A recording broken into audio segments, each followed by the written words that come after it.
कभी सोचा है टैबलेट, कैप्सूल, सिरप उसके अलावा भी कोई ऐसी दवाई है जो दवाई लेने का तरीका है अपने शरीर में जा सके ऐसा कोई?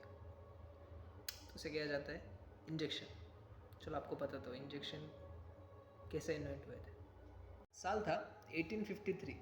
उस ज़माने में लोग दवाइयाँ तो लेते थे पर कुछ सीरियस कंडीशंस की वजह से या फिर उनके टेस्ट की वजह से तो वो उसे निगल नहीं पाते थे। तो उस ज़माने के डॉक्टर सोचते थे काश कोई ऐसा तरीका होता कि जो दवाई है वो सीधे शरीर के अंदर जाए।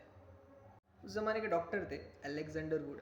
तो उन्होंने क्या किया, एक नॉर्मल निडल और सिरिंज की हेल्प से पहली हाइपोडर्मिक इंजेक्शन बनाया। उनका मकसद यही था कि जो दवाई है वो सीधे अपने शरीर के अंदर जाए और उस तरह वो जा भी रही थी। पर उधर उस टाइम के कुछ लोगों को इंजेक्शन से इतना डर लगने लगा कि वो अपना दर्द भुलाकर इंजेक्शन के दर्द से ज़्यादा डरने लगे। तो इस समस्या को देखकर उस ज़माने के फ्रांस के एक डॉक्टर थे चार्ल्स गैब्रियल परवाज। तो उन्होंने क्या किया, जो निडल थी उसको थोड़ा सा एक्यूरेट बनाया, मेटल की निडल्स को, और फिर वो थोड़ी सी लेस पेनफुल हो गई जिस वजह से पेशेंट्स को थोड़ा कम तकलीफ़ होने लगी लेने के बाद।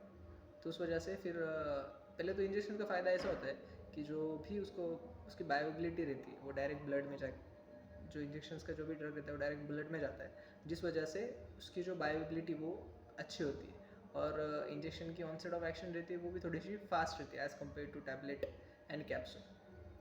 फिर उस पर रिसर्च हुई, स्टडीज़ हुई, फिर उसके बाद जाकर कई वैक्सीन्स, इंजेक्शंस, इंसुलिन, फिर वो by through the intramuscular, intravenous, IV through direct अपने बॉडी में दिए जाने लगे, जिस वजह से दुनिया भर में करोड़ों लोगों की जान बच सकी उसके फास्ट एक्शन की वजह से।